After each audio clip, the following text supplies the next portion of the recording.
afternoon, everyone. Thank you for joining us here this afternoon for media availability with MLC President and CEO Keith Pelley following today's Raptors leadership change announcement.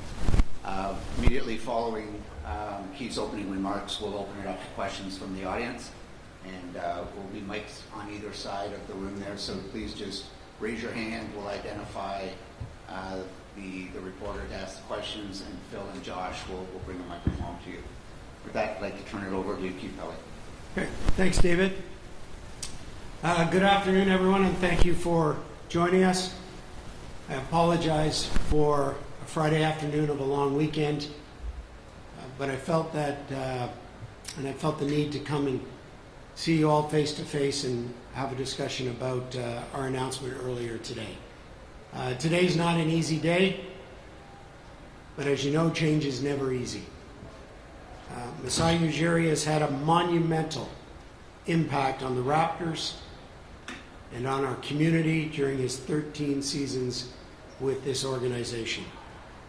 His legacy will be indelibly etched in our city in perpetuity based on him playing such a significant role in bringing the 2019 NBA championship to our city, and also how he transformed our brand and worked through the Raptors to create a connection with so many fans in Toronto. We owe Masai a great deal of gratitude, and I wish him the very best moving forward. One thing we know, wherever Masai ends up, he will be successful. So why now? Why the timing now? So Masai and I spoke over a month ago, and he asked that if a change were to happen, that it was post-draft. And that made the most sense. Not to disrupt the draft process. You know, we were holding the 9th pick, a top 10 pick, and of course, Masai's, not only his area of passion, but his area of expertise. He's prolific when it comes to the draft, and we were grateful to have him as a person with Bobby leading our draft. You know, we talked last night about Colin Murray-Boyles, and he said, Murray-Boyles is going to be something special, Keith, and you're going to enjoy watching him develop over the many years to come. 13 seasons is an extremely long time in a sports leadership role. As I said, change is inevitable. And what we really thought is, with the current status of our team and the foundation that, well, Masai has built, that this was the time to make the change. The roster is in place. All our players are signed at the luxury tax limit. The front office is renewed, including General Manager Bobby Webster, and we have great coaching stability led by Darko. So we're now going to turn our attention to search for a new team president, and we'll be working with CAA beginning on that later on this afternoon. Now, the question has come over and over again is we didn't bring in a new president for the Toronto Maple Leafs, but we are bringing in a new president for the Raptors. What is the difference? You may remember that during the news conference just a month ago, I talked about there not being a preset formula for structures for teams. Different teams have different structures, different needs, and they're in different areas of their evolution. And with the Toronto Maple Leafs, you know, one game from the conference final, and with Brad Treliving and the team moving forward, we didn't feel the need for a president of the Toronto Maple Leafs. With the evolution of where the Toronto Raptors are in the middle of a rebuild, we felt that we needed to bring in a president. And as a result, we will start that search immediately, as I mentioned.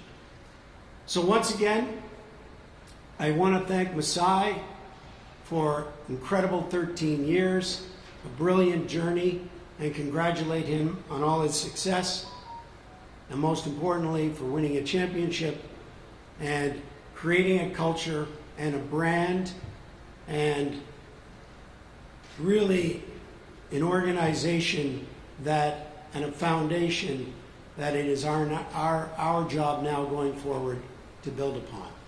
And no doubt, that's a big challenge, but we're ready for it. And with that, I'll open up to any questions. Doug Smith. Hi, Keith. Doug Smith, the Toronto Star.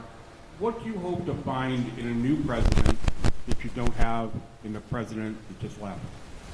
Well, I think that's an excellent question, and we've talked about that, and that is a question right now that we've poised.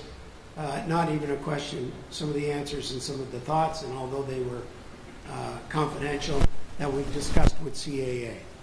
Obviously, whoever comes into that position has massive shoes to fill, so it will need to be a prominent, successful business leader. Mike Green. Keith, Michael Grange from Rogers Sportsnet. This guy had a year left on his contract, and I'm just wondering, was there a financial implication here, why it needed to be done, and what you can tell us on that front? Well, I think there are major factors that go into a decision this large, but the primary reason in this case was the situation and where we currently are in basketball operations. As I talked about, the stability with our roster, the stability with our front office, and the stability with our coaching staff. And that allowed us to make a decision to move forward. Hi, Keith. Joshua Lindbergh, TSN. Will Bobby be considered for the president job? And if it's not an internal candidate, how appealing will the job be, do you think, for an external candidate with a general manager and a leadership team already in place and extended? Well, the first question is Bobby will be a candidate, and we've already talked about that. So he will be interviewed, and I think the president of an NBA franchise is always appealing. So I don't think that we will have any challenges whatsoever finding a strong, prominent businessman with an in-depth background in basketball operations. But as I said before, we're definitely hiring a president of basketball operations, and Bobby will definitely be a candidate. Ryan. Hey Keith, Ryan Wolstad, Toronto Sun. Just curious what you would say to the basketball fans in this country who might have some concerns that a very passionate basketball person, Masai, is leaving, and with looming ownership changes, another very passionate basketball person in Larry Tannenbaum as well down the line. Well, I'm not sure exactly what your question is, because if you're talking about passion, I think that what at least I've learned is anybody that is working in the front office of any professional operation has unwavering passion for their role. Masai had it, Bobby has it, Brad Treliving had it, Brendan Shanahan has it, Jason Hernandez has it. When you have the opportunity and the privilege of having that role, you have an unwavering passion. I go back to 2004, and I saw it for the first time when I had an opportunity to work with General Manager Adam Rita. And at 76 years old, when I ran into him just a couple of months ago, he still has that passion. People that work in sports and work at the highest level have the passion. So I would say to the fans that we will find somebody that unequivocally will have the passion to bring another NBA championship to this city. And that is our goal. When I arrived in April of 2024, I repeatedly asked the board what was the definition of success for myself. How was I going to be judged? And that was on building championships, on winning championships. And I think that whoever comes into this role, that will be their key focus. Just like that's the key focus of Brad, and that will be the key focus of anybody that comes into this position. Eric Carney from The Athletic. Keith, you said you spoke to Masai a month ago or so. Was that when he was told the change would be happening? I think Masai and I have been chatting for the probably last couple of months, last 2 or 3 months, about the future. And so we've had a number of conversations over that time. And when was he told firmly this was the decision? We talked earlier at the beginning of this month. What were your impressions of how he took that news? I think Masai is a professional, and so he took it as such, and I think that Masai no doubt will be speaking in the coming days, and you can ask him that question directly. Steve. Steve Simmons, Toronto Sun. Did you make this decision, or did Edward Rogers make this decision? This was my decision, supported by the board. John Chipley-Hill with the Canadian Press. You said that obviously Bobby has been extended. What were those conversations like? Obviously he and Masai have a close relationship, and Masai's departure, and then he's negotiated a contract. What were those conversations like with Bobby? They were very amicable, and Bobby and I had a number of positive conversations. I have a ton of time for Bobby. He has incredible integrity. He knows the ins and outs of basketball, and the luxury tax is as good as anybody does in the league based on his time at the league office. So they were very good conversations. Joseph Bashar, The Score. Keith, you spoke of the brand transformation that happened under Masai. Is there any concern that some of that brand luster will be lost with him? And then just a quick follow-up also, how involved in the day-to-day basketball operations do you want the team president compared to the general manager, say? Well, I think the team president will be very involved in the basketball operations, and will need to work very closely with Bobby. So the answer is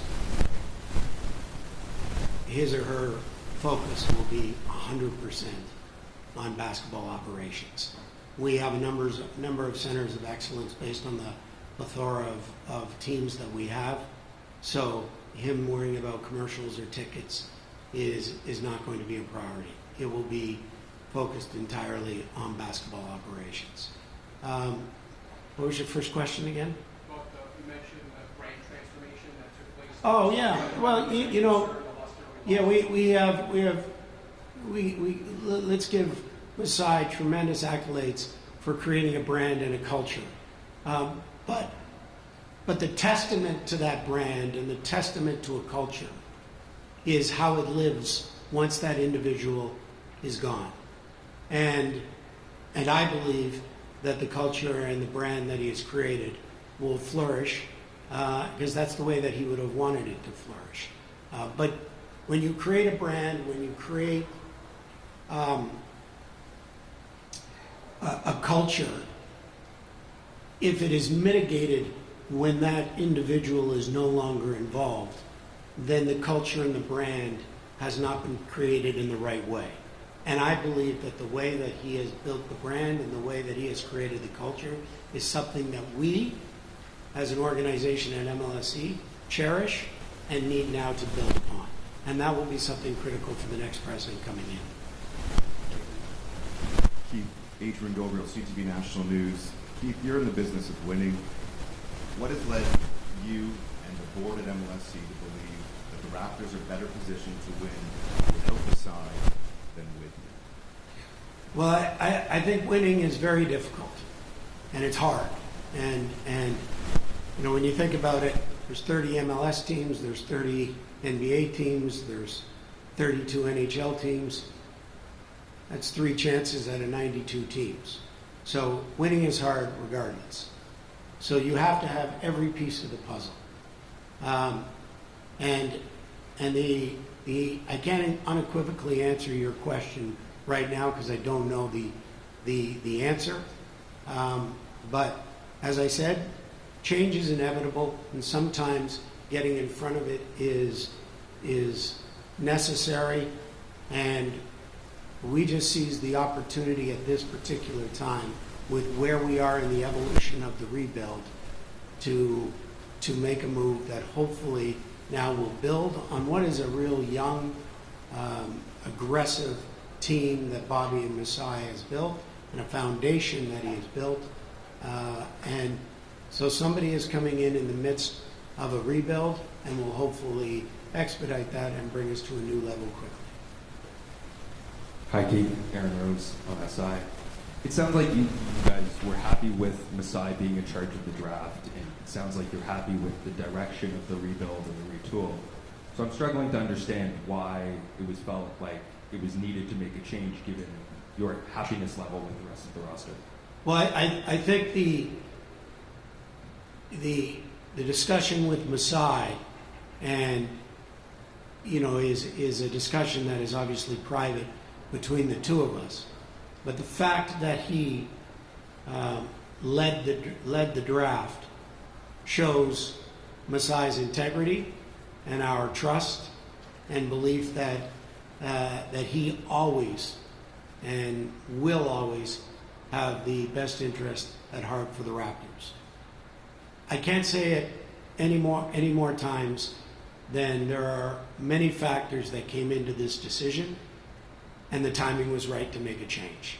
And we believe that with the stability in all of the areas that I've outlined multiple times, that gave us the opportunity to do such, and that's what we've done. We have time for 3 more questions. Hi, Keith. This is Will Luth from the Nation Network. I wanted to ask you 2 things. Number one, you mentioned stability a few times, but obviously to the outside, it is a little confusing if you want stability to change the leadership at the very top. Was there any indication, I know you've spoken about from your perspective, but maybe from Masai, that he was also looking for a change as well? Well, that's a better question for Masai, but I would say, no, you have strong stability throughout the organization. You have stability at MLSE. You have an ownership group that is ready to invest, has been very public with that. I think now our focus is finding the right president to build on the culture, to build on the brand, to build on the foundation that we have in place. And just to follow up on something else you said earlier about potentially expediting the rebuild under a new president, is there a specific urgency that you see for this team that has been rebuilding but not back to the playoffs in a while? Do you see a specific urgency to get back to that point?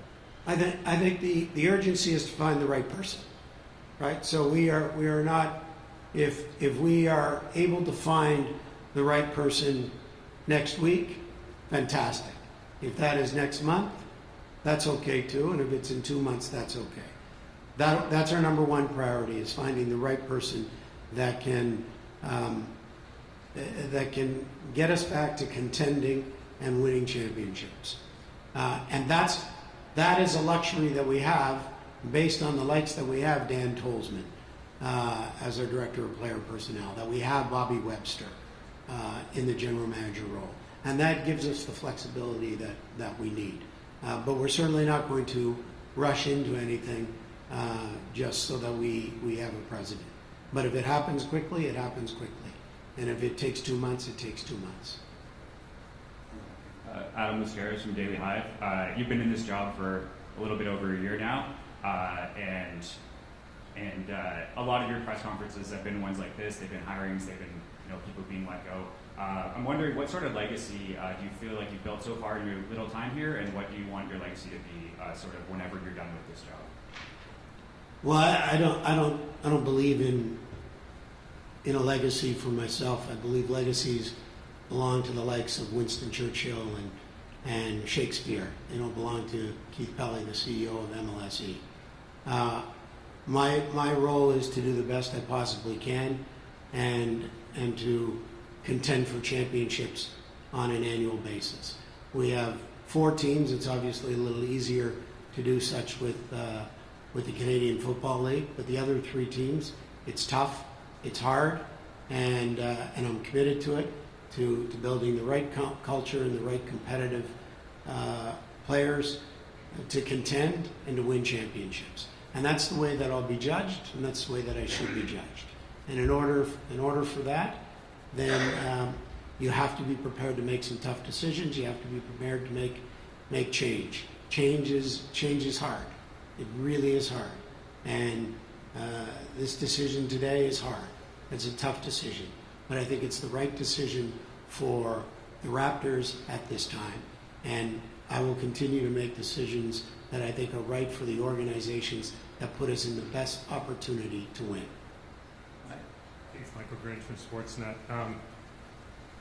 You know, if you are around the NBA, the two people most associated with the Raptors are Larry Tannenbaum at an ownership level and Masai Ujiri from the front office level. Those are the people that interacted with new players, with the prominent agents. That kind of really, not to say other people didn't do a lot of work, but who is going to be the face of this team? Who are going to be the people that people around the NBA associate with the Raptors going forward? Well, Michael, you know the respect that Bobby Webster has around the league, and the relationship that he has with the general managers. And when you look at not only this year but in previous years, he has often been the spokesperson for key trades, key moves, free agency deals. So you have a prominent person there right now. But we are hiring another president. Whether that's Bobby is to be determined. But we're not hiring a president and a general manager. We're hiring a president, and we will have a general manager. So the president, as I said, will be an experienced. We're looking for an experienced, prominent, strong, successful personality. So I think that Masai and Larry have been both two incredible ambassadors for the Raptors. Larry is the chair in emeritus for MLSE, and I hope wherever Masai ends up, I know he'll be successful, but at the same time, I hope he's still silently cheering for the Raptors. Last question in the back row here. Hi, Keith. Thomas Dagg, CBC News back here. Just to follow up on a question from earlier, you said that this was your decision supported by the board. How much influence does Edward Rogers have on a decision like this? I think all board members on all major decisions supply input. But at the end of the day, they look for the input and the direction and the strategy of where the team is going through their CEO. That was the role, and that was the reason they brought me in, or they wanted to bring somebody in that oversaw the teams. So they all have input, but at the end of the day, this was my decision supported by the board. Thank you, Keith, and thank you, everybody. That concludes today's media availability. Okay. Thanks, everybody. Sorry about a long weekend.